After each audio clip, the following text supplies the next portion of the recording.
Hello, everyone. Welcome to Avision Institute, and I welcome you all to our YouTube channel. Namaste, and welcome to Avision Institute. I hope you all are fine and in good health, and you are doing well. Your preparations are going on well. A very good morning to you all, and welcome to our new session of vocabularies. So, welcome to our top 10 vocabulary session, daily dose of vocabularies. As you know, the name of the class, daily dose of vocabularies में आप सबका स्वागत है, जो कि based होगा the Hindu editorials के ऊपर. ओके, तो रोज़ आप लोग हमारे चैनल्स को रेगुलरली फॉलो कर रहे हैं. We know that you like our sessions. Okay, so those who are following our channel, following our videos regularly, I hope you are finding our sessions, you are finding our sessions very useful. So keep watching our sessions and keep telling us more about how we are doing and what we should do in our future and what we should bring to you for your convenience and these things. All right, so like every day हम लोग फिर से session को start करेंगे with a motivational line. तो सुबह सुबह एक मोटिवेशनल लाइन के साथ हम लोग हमारे सेशन को रोज़ स्टार्ट करते हैं, because motivation is very much required in this kind of a pandemic, in this kind of a situation जहाँ पे एनर्जी लेवल्स बहुत ही लो है, बहुत ही एनर्जी लेवल्स लो है. मन भी ख़राब है, इतना अच्छा नहीं है, क्योंकि आसपास कोरोना के पेशेंट्स जो है अभी ज़्यादा आ रहे हैं. सो एक दिन शायद ऐसा आएगा कि हर एक को एक बार कोरोना हो चुका होगा अपने लाइफ में. सो this is the condition and so this name is only very depressing. इस नाम से ही हम लोग थोड़ा डिप्रेस्ड हो जाते हैं, दैट इज़ कोरोना वायरस और कोविड-19. So this name gives us a shiver. Okay, this name only gives us a shiver. तो ये नाम सुनते ही हम थोड़ा पैनिक करते हैं, बिकॉज हाँ अभी पेशेंट्स तो ठीक भी हो रहे हैं. That is also a thing that patients are recovering from this disease. So there is आप कह सकते हैं कि इतना भी ज़्यादा डर नहीं है, लेकिन सीरियसनेस इस डिज़ीज़ का सीरियसनेस कब कैसे बढ़ जाए, कब कैसे इमरजेंसी आ जाए, कुछ बोला नहीं जा सकता. दैट इज़ वाई लोग इतने डर रहे हैं इस डिज़ीज़ से, इस वायरस से इतना डर लग रहा है.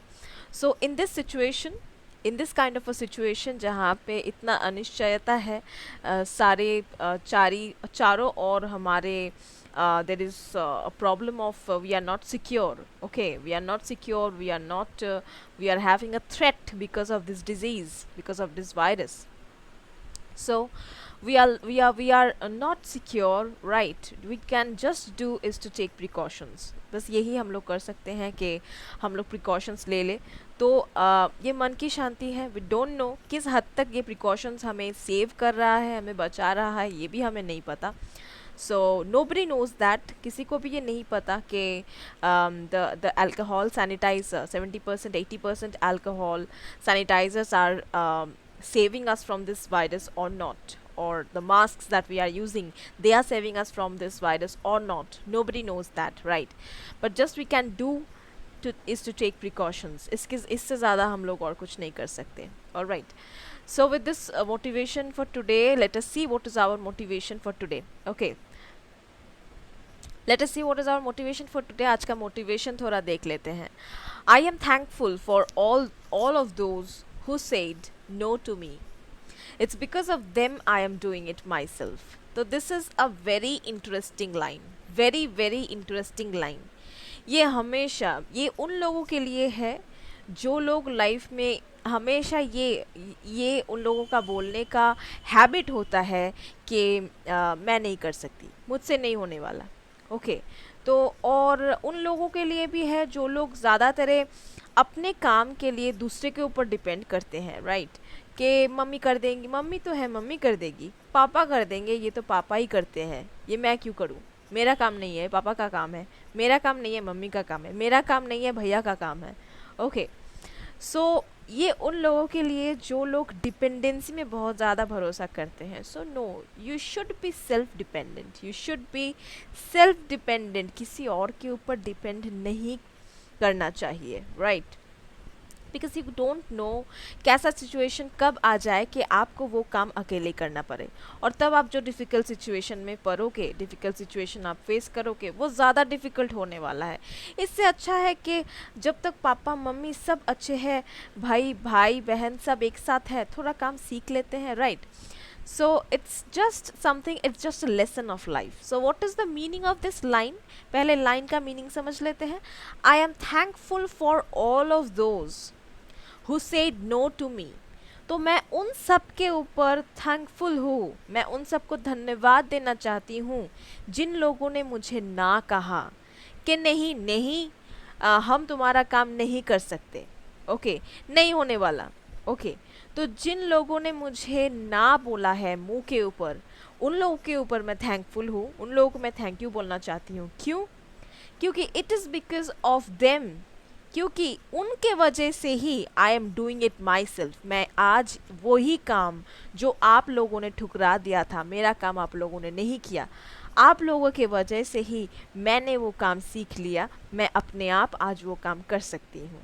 That is something, that is moment of pride, okay, that is a moment of pride. ये गर्व वाली बात है, ओके, कि रिफ्यूज़ल आपको मिला और उस रिफ्यूज़ल की वजह से आपको उस रिफ्यूज़ल ने फोर्स किया सीखने के लिए, फोर्स किया सीखने के लिए, सीखने के लिए आपको मजबूर किया कि आप वो काम खुद सीख लो, क्योंकि आपको तो वो काम करवाना ही है, करना ही है, होना ही है काम, कोई और नहीं कर देगा, तो आपको करना ही पड़ेगा, सीखना ही पड़ेगा, राइट? सो अगर एक छोटा सा मैं एग्जांपल देती हूँ कि बैंक में जाकर बैंक का काम, ओके, फॉर्म फिलअप करना, या फिर to put money in your savings account, या फिर विदड्रॉ मनी, ओके, तो put drop a cheque or to take out money using a cheque, these are the things जो बैंक रिलेटेड काम्स होते हैं। इससे बहुत लोग डरते हैं, राइट? बहुत लोग डरते हैं, इवन एजुकेटेड लोग भी डरते हैं बैंक जाने से। So I have seen it myself. तो उनके लिए भी ये बात मैं बोलना चाहती हूँ, ये मोटिवेशनल लाइन उनके लिए भी है कि अगर आपका कोई इमरजेंसी काम होना है, ठीक है, आप किसी और को बोल रहे हो भाई मेरा ये काम कर दोगे तुम बैंक जाकर, तो वो तुमको बोल दिया ना, नहीं मैंने, मेरे पास टाइम नहीं है, मैं नहीं कर सकता, किसी और को बोलो, तो आपको कोई नहीं मिल रहा है, तो क्या आप किसी और को और से आप करवा नहीं पा रहे हो, मतलब क्या वो काम बंद कर दोगे? नहीं, क्योंकि आप खुद जाके देखोगे, चलो कि कोई नहीं मिल रहा है मुझे, मैं खुद ही थोड़ा कोशिश कर लेती हूँ, तो आप खुद जाके कोशिश करोगे, और वही दिन होगा आपका पहला दिन जब आप सीख जाओगे काम को, और नेक्स्ट डे से आपको और किसी की ज़रूरत नहीं पड़ेगी, right? So for this motivation for today, सिर्फ ये बैंक रिलेटेड काम्स का एग्जाम्पल नहीं है, मैंने बस ये एग्जाम्पल दिया, ये आप हर एक काम के ऊपर पुट कर लो। Everything, we can do everything, each and everything, ऐसा कोई काम नहीं है जो इंसान नहीं कर सकते, कोशिश कीजिए, ज़रूर होगा, राइट? सो या if you don't try and you come saying that मुझसे ये नहीं होने वाला या नहीं हुआ, क्या आपने कोशिश किया है, उसके बाद आप बोल रहे हो कि आपसे नहीं हुआ या आपसे नहीं होगा? आपने अगर कोशिश ही नहीं किया तो आप कैसे समझोगे कि ये काम आप कर सकते हो या नहीं? So it's very important to try, right? So try and try until you succeed, right? So with this motivation for today, let us start our session. Let us see what is our first vocab for today.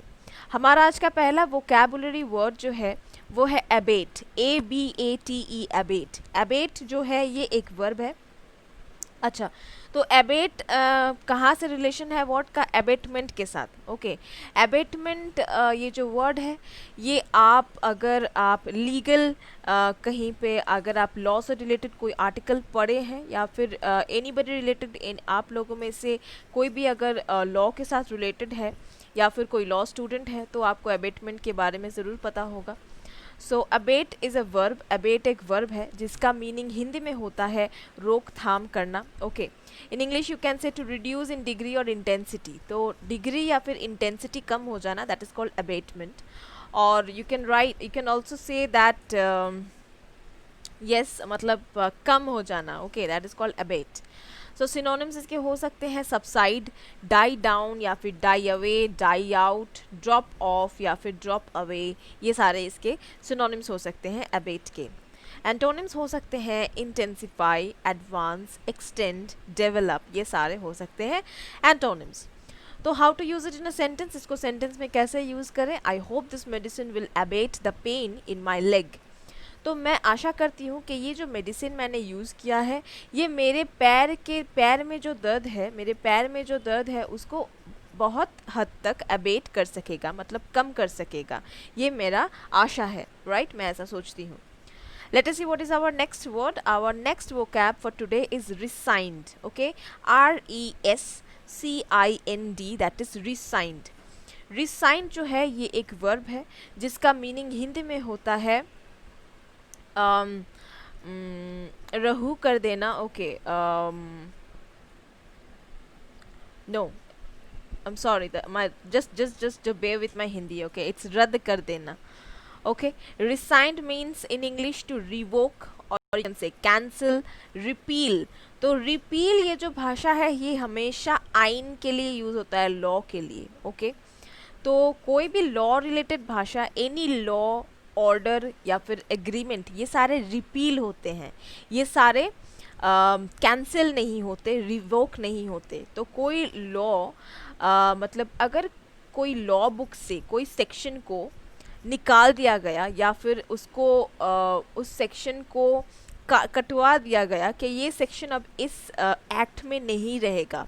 Okay, तो मतलब उस section को repeal कर दिया गया है, मतलब निकाल दिया गया है, कैंसिल कर दिया गया है. तो anything related to law, anything related to acts, anything related to any yes, legal word, we say it is, the section is repealed from this act. okay, मतलब बाहर निकाल दिया गया है या फिर कैंसिल कर दिया गया है. ओके, सो रिसाइंड मीन्स आप कैंसिल बोल सकते हो, रिपील बोल सकते हो, रिवोक बोल सकते हो. रिवोक मतलब तोड़ देना. Okay, that is called revoke.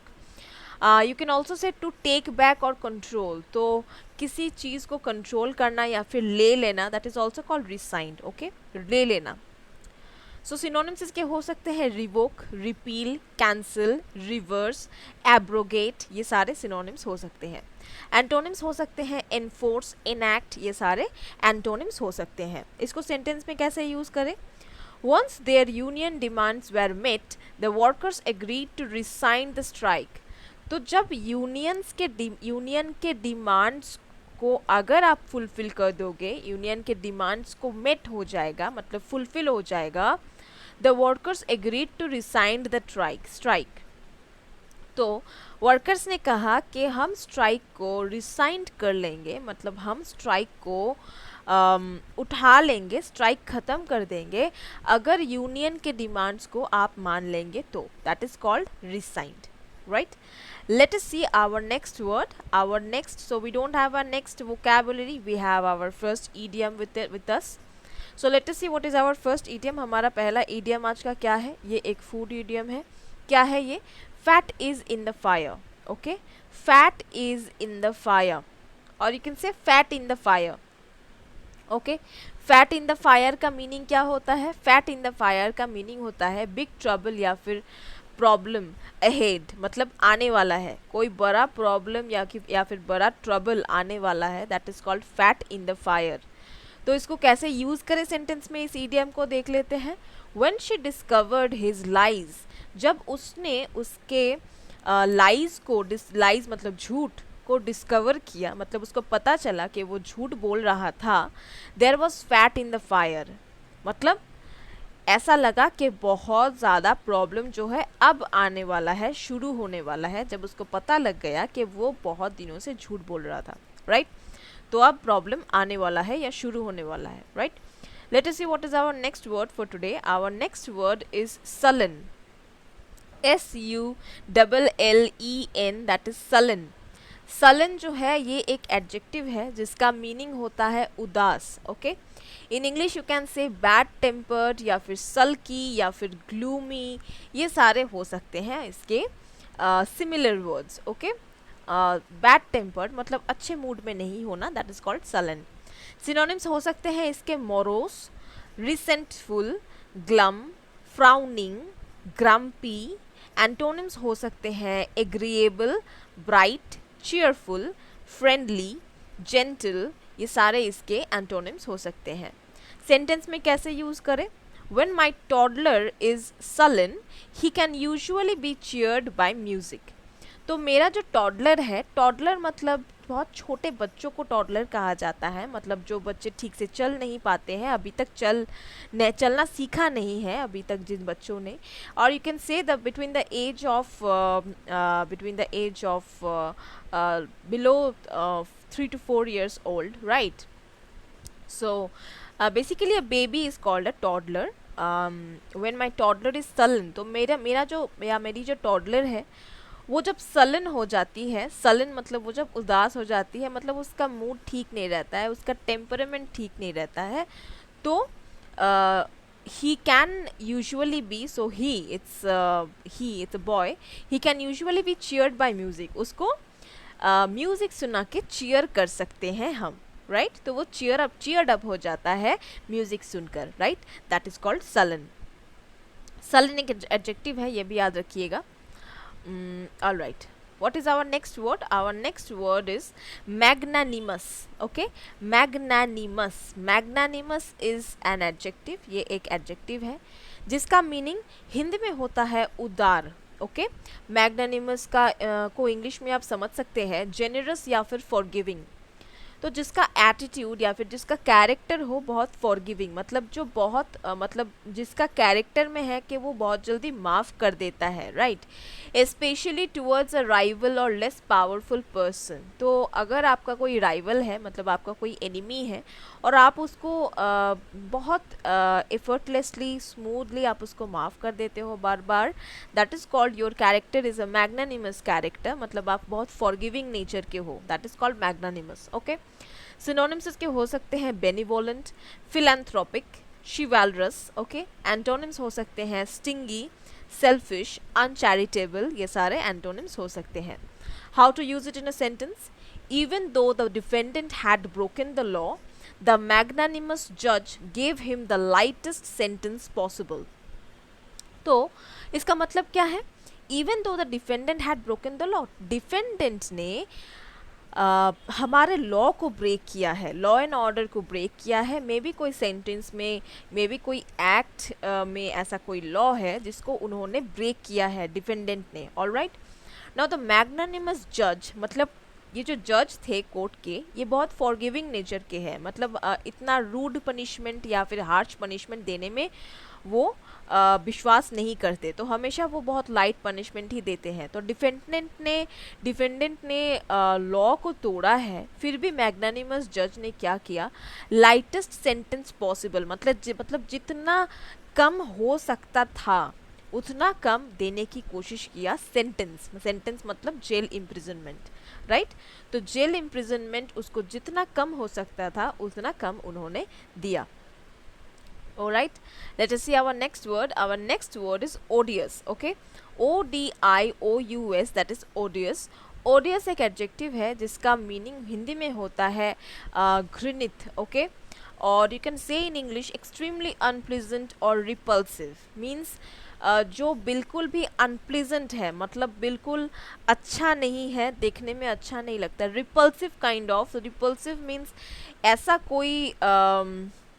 ऐसा कोई घटना या फिर ऐसा कोई काम, ऐसा कोई चीज़ जिसको देखने से आप बोल सकते हो कि आप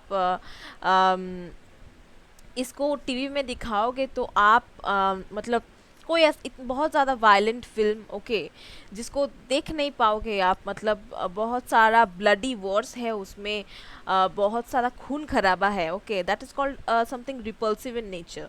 मतलब उसको देखने से बहुत लोगों को अच्छा नहीं लगता है, तो इसलिए ऐसा वहाँ पे लिखा हुआ रहता है कि इस फिल्म में ऐसे कुछ कंटेंट है जो लोअर नर्व वाले लोग, मतलब जिन लोगों का हार्ट इतना स्ट्रॉन्ग नहीं है, वो लोग नहीं देख पाएंगे. That is called something repulsive in nature और something very extremely unpleasant kind of scene. Okay, मतलब जो it is not eye soothing, देख के आपको अच्छा नहीं लगेगा, राइट? तो that is something unpleasant in nature, that is called odious. Okay, मतलब जिसको देख के आपको घृणा आएगा, दैट इज़ कॉल्ड ओडियस. या फिर you will be provoked to violence. Okay, synonyms इसके हो सकते हैं revolting, repulsive, repellent, repugnant. Antonyms हो सकते हैं डिलाइटफुल, प्लीजेंट, एग्रीएबल, चार्मिंग। ये सारे एंटोनिम्स हो सकते हैं। How to use it in a sentence? The athlete got arrested for participating in the odious sport of dog fighting. तो ये जो एथलीट है, ये जो एथलीट थे, इनको अरेस्ट कर लिया गया। क्यों? क्योंकि उन्होंने पार्टिसिपेट किया था एक ओडियस स्पोर्ट में। तो ऐसा भी कोई स्पोर्ट होता है, that is dog fighting. It is in some countries, in some areas dog fighting एक ऐसा स्पोर्ट है जो कि एक्चुअली इससे आपको कुछ हासिल नहीं होता है, डॉग फाइटिंग वाले जो स्पोर्ट्स से। लेकिन ये जो है, ये डॉग फाइटिंग करवा कर लोग जो है बहुत खुश होते हैं इसको देखकर। तो डॉग मारपीट करते हैं। इवन द एंड रिजल्ट, तो डॉग फाइटिंग के बाद में जो दो डॉग है, ये लोग कभी कभार मर भी जाते हैं, क्योंकि इतना ज़्यादा फाइटिंग हो जाता है, इतना ज़्यादा वो लोग एक दूसरे को मारते हैं, स्क्रैच करते हैं। कभी कभार क्या होता है, दे बाइट ईच अदर, मतलब एक दूसरे को दांत से ऐसे मांस भी उठा लेते हैं किसी और का। That is called, so that is something very unpleasant. ये देखने में आपको बिल्कुल अच्छा नहीं लगेगा। That is repulsive in nature. Okay, ये बेसिकली इस स्पोर्ट से आप क्या हासिल करना चाहते हो, कि क्या लाभ होगा आपको इस स्पोर्ट से? That is a ओडियस sport. Okay, तो ये एक घृणित स्पोर्ट है, जिसको देखकर आपको घृणा आएगा, जिसको देखकर आपको गुस्सा आएगा कि ऐसे दो अबला प्राणी को कैसे आप लोग इसको फाइटिंग करा सकते हैं दोनों के बीच में, और ये एक स्पोर्ट हो रहा है और आप इसको एंजॉय कर रहे हैं। This is so basically this is an ओडियस sport. और यहाँ पे ये बैंड है, dog fighting is not allowed in India, this is band here. लेकिन फिर भी बहुत से कंट्रीज़ में अभी भी डॉग फाइटिंग, ये जो स्पोर्ट है, ये है। Alright, so the athlete got arrested for participating in the odious sport of dog fighting. Let us see our next word. Our next word is progressive. तो प्रोग्रेसिव तो बहुत कॉमन वर्ड है, ये आप सबको पता ही होगा। प्रोग्रेसिव एक एडजेक्टिव है। प्रोग्रेसिव का मीनिंग होता है प्रगतिशील। ओके, और इन इंग्लिश यू कैन से कंटिन्यूइंग और इंक्रीजिंग। तो प्रोग्रेसिव मतलब प्रोग्रेस से आया है प्रोग्रेसिव। ओके, तो progress is a verb and progressive is an adjective. तो प्रोग्रेसिव का मीनिंग क्या है? प्रोग्रेसिव का मीनिंग है कंटिन्यूइंग या फिर इंक्रीजिंग। तो जो दिन ब दिन कंटिन्यू होता जा रहा है, जो चल रहा है, या फिर कोई चीज़ जो छोटे जगह पे था या फिर छोटे स्केल पे था, वो बहुत बड़े स्केल पे अभी जा रहा है। So the business is increasing. Okay, so that is called the business is progressing. That is called progressive in nature. Synonyms इसके हो सकते हैं लिबरल, एडवांस्ड। एंटोनिम्स हो सकते हैं conservative. Alright, now how to use it in a sentence? इसको sentence में कैसे यूज करें? As the progressive disease got worse every month, my doctor recommended that I be admitted to the hospital. Now ये जो disease, शायद ऐसा कोई disease है जो प्रोग्रेसिव नेचर का है, मे बी कैंसर और मे बी एनी डिजीज़ जो दिन ब दिन बढ़ता जा रहा था, दिन ब दिन वो बढ़ रहा था। पहले थोड़ा सा था, थोड़ा थोड़ा प्रॉब्लम हो रहा था, लेकिन दिन ब दिन प्रॉब्लम बढ़ रहा था। So that is called a progressive disease. वो वर्स हो रहा था हर महीने, तो हर महीने उसका कंडीशन और ज़्यादा ख़राब हो रहा था, वर्स हो रहा था। सो माई डॉक्टर रिकमेंडेड, मेरे डॉक्टर ने रिकमेंड किया कि मैं एडमिट हो जाऊँ हॉस्पिटल में। Right, that is progressive. Let us see what is our next idiom. तो हमारा नेक्स्ट ईडियम है, ये भी एक फूड ईडियम है। नेक्स्ट ईडियम हमारा क्या है? गूज इज़ कुक्ड। ओके, तो गूज को क्या पका लिया आपने? No, it's not the meaning. What is the meaning? Goose is cooked का मीनिंग होता है फिनिश्ड और इन ट्रबल। मतलब कोई अगर बहुत ज़्यादा प्रॉब्लम में फंस गया हो या फिर ख़त्म हो गया हो, that is called goose is cooked. Okay, let us see how to use it in a sentence. When my parents found out that I wrecked the car, I knew my goose was cooked. तो जब मेरे parents को पता चला या फिर उन लोगों ने देख लिया कि मैंने कार को स्क्रैच करके मैं ले आई हूँ कार को, तब मुझे पता चल गया कि अब तो मैं ख़त्म हो चुकी हूँ, अब मैं ट्रबल में हूँ। अब मुझे मेरे सर के ऊपर जो है मेरे बादल मंडरा रहे हैं, काले बादल, अभी मैं प्रॉब्लम में आने वाली हूँ, या तो मैं मार खाने वाली हूँ, या तो मम्मी और पापा मुझे घर से निकाल देंगे कि इतने कॉस्टली कार को मैं स्क्रैच करके ले आई हूँ, right? That is called goose is cooked. What is our next word? Our next word is havoc. Okay, HAVOC, that is havoc. Havoc एक noun है जिसका मीनिंग हिंदी में होता है अव्यवस्था, और यू कैन से एक्सटेंसिव डिस्ट्रक्शन और डिवास्टेशन. ओके, तो हैवॉक का मीनिंग बेसिकली हैवॉक बहुत बड़े डिस्ट्रक्शन, बहुत बड़े डिवास्टेशन के लिए यूज़ होता है. ओके, मतलब अगर बहुत बड़े एरिया में कोई डिस्ट्रक्शन हो गया हो, बिल्डिंग्स कोलैप्स हो गया हो, या फिर टेररिस्ट अटैक हुआ हो, that is called a havoc. Okay, synonyms इसके हो सकते हैं chaos, डिसरप्शन. एंटोनिम्स हो सकते हैं peace. Okay, how to use it in a sentence? The volcano inflicted havoc upon the tiny village. तो बहुत छोटा सा एक विलेज के ऊपर वोल्केनो इरप्शन हुआ. ओके, मतलब पास में शायद कोई बड़ा सा माउंटेन है और उसके पास ही में एक छोटा सा विलेज है, तो उस माउंटेन में there is a volcano in that mountain. तो वोल्केनो इरप्ट हुआ and inflicted havoc upon the tiny village. तो छोटे से विलेज में डिस्ट्रक्ट कर दिया पूरे विलेज को, या फिर डिवास्टेटेड कर दिया पूरे विलेज को, मतलब ध्वंस कर दिए या फिर ध्वस्त कर दिया. ऑल राइट, तो इन बेंगली वी से ধ্বংস করে দেওয়া, that is called to create havoc. All right, or inflict havoc. Let us see our next word. Our next word is peak. All right, PEAK. देखिए यहाँ पे पीक एडजेक्टिव बताया जा रहा है. ओके, पीक यहाँ पे ये पीक जो है वो पीक नहीं है, it's not mountain peak. Mountain के चूड़े को, मतलब माउंटेन का एकदम टॉप मोस्ट जो पार्ट होता है, मतलब ये वाला part, this is called the peak of the mountain. All right, so this here, यहाँ पे ये जो पीक ऑफ द माउंटेन यहाँ पे नहीं है, ये पीक कुछ और है. तो पीक का मतलब क्या है? Peak is an adjective here. Peak का मीनिंग होता है अधिकतम, that means maximum. That means we say na that he is in the peak of his career.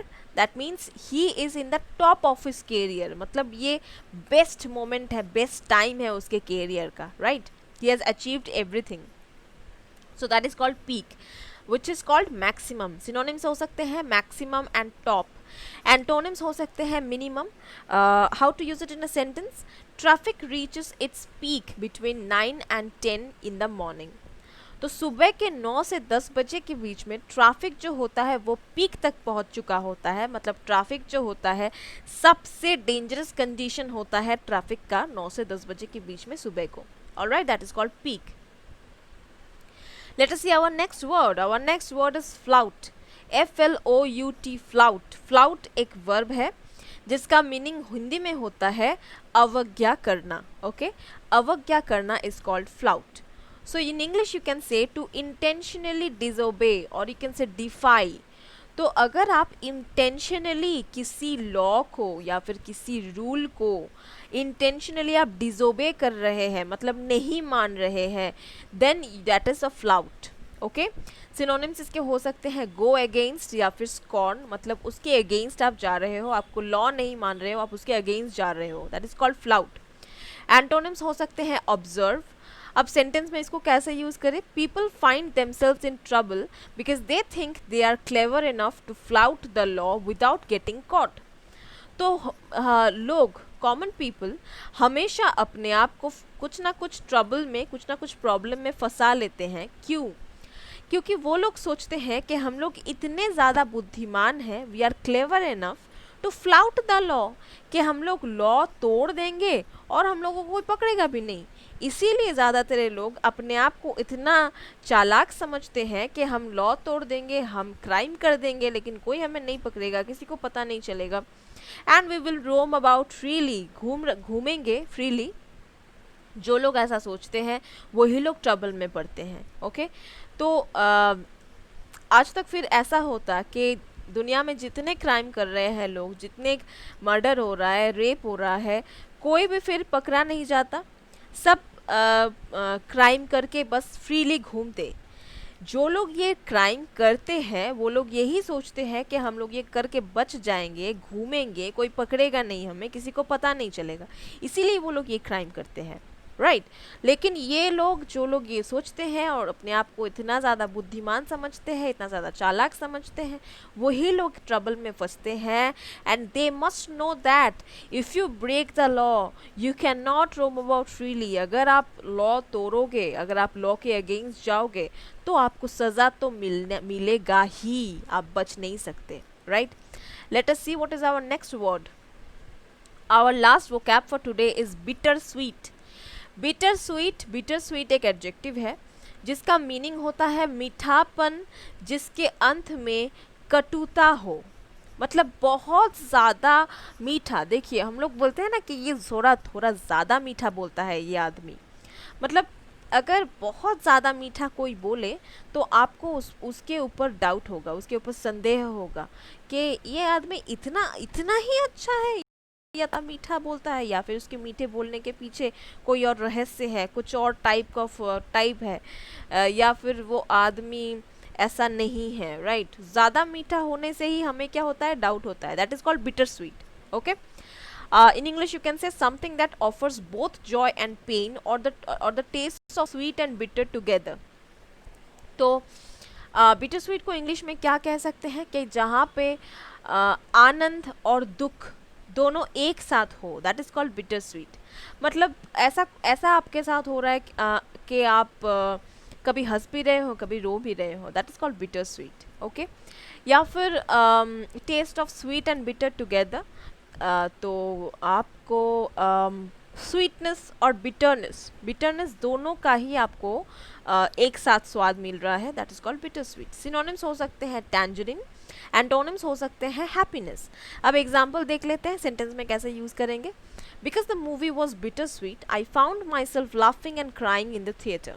तो वही मैं बोल रही थी कि क्योंकि मैं एक मूवी देखने गई थी, तो मूवी क्या था, bitter sweet kind of movie था। मतलब मूवी देखते देखते मैं कभी हंस रही थी, कभी रो रही थी, कभी हंस रही थी, कभी रो रही थी, ऐसा मैं थिएटर में कर रही थी। So that is called a bitter sweet movie, right. Let us see our last idiom for today. What is our last idiom? Let us see. All right. So this is our last idiom for today. हमारा आज का last idiom क्या है? तो ये एक idiomatic expression है. This is an idiomatic expression. What is it? ये एक food idiom है. क्या है? Too many cooks spoil the broth. तो ये हम लोग बोलते रहते हैं। ये ईडियम जो है ये हम लोग हिंदी बंगाली दोनों में ही बोलते हैं कि इन बंगाली वी से कि खूब बेशी राधुनी होले रान्नाटा आर भालो होबे ना। ओके, दैट मीन्स अगर आप खाना बना रहे हो तो अगर एक डिश में 5 जन आके आपको आइडिया दे, या 5 जन उस डिश बनाते हुए आपको कंट्रीब्यूट करे, 5 जन मिलके अगर एक डिश बनाओगे तो वो डिश अच्छा नहीं होता है बल्कि ख़राब हो जाता है। मतलब बहुत ज़्यादा कुक अगर एक चीज़ को बनाएगा then the cooks will spoil the broth, मतलब पूरे खाने को स्पॉइल कर देंगे अगर ज़्यादा कुक्स हो गए तो इसीलिए एक आदमी के ऊपर रिस्पॉन्सिबिलिटी रहेगा तो खाना अच्छा बनेगा। So this is a very common कहावत, और in English we find this as a idiom. तो ये ईडियम आपको इंग्लिश में मिलेगा। इसका मीनिंग क्या है? A project works best if there is input from a limited number of people. तो बेसिकली इसका मीनिंग ये होता है कि कोई भी प्रोजेक्ट, तो मैं खाना बनाने का एग्जाम्पल मैंने आपको दिया, तो कोई भी प्रोजेक्ट वो सक्सेसफुल होता है अगर वहाँ पे लिमिटेड नंबर ऑफ पीपल का इनपुट हो। मतलब एक काम अगर कुछ लोग, मतलब 2-3 आदमी एक काम करे तो वो काम ज़्यादा अच्छा होता है, लेकिन एक काम अगर 10-15 आदमी मिलकर करे तो कन्फ्यूजन होता है और अल्टीमेटली काम अच्छा नहीं आता है। दैट इज़ कॉल्ड, बहुत ज़्यादा लोग होगा तो आपका काम बिगड़ जाएगा। सेंटेंस में क्या है देख लेते हैं। Let's divide the project staff into small teams. चलो हम लोग प्रोजेक्ट के स्टाफ्स को छोटे छोटे टीम में डिवाइड कर लेते हैं। Too many cooks spoil the broth. लेकिन अगर बड़ा सा एक टीम होगा, मतलब 50 जन का एक टीम होने से मेरे ख्याल से 10-10 जन का 5 टीम होना ज़्यादा अच्छा होगा, क्योंकि ज़्यादा लोग अगर एक साथ दिमाग लगाएंगे तो काम बिगड़ सकता है। That is called too many cooks spoil the broth. All right. So, guys, this was all about your today's vocabulary session and your idiomatic expressions. I hope you like the session.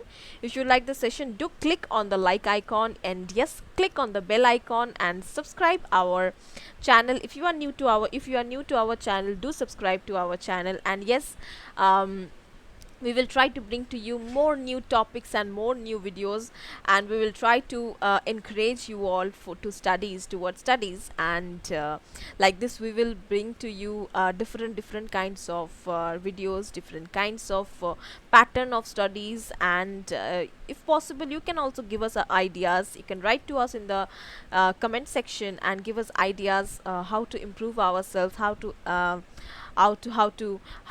adopt ourselves, how to update ourselves, right? So yeah, so no more for today. See you next day, and till then, take care. Bye bye.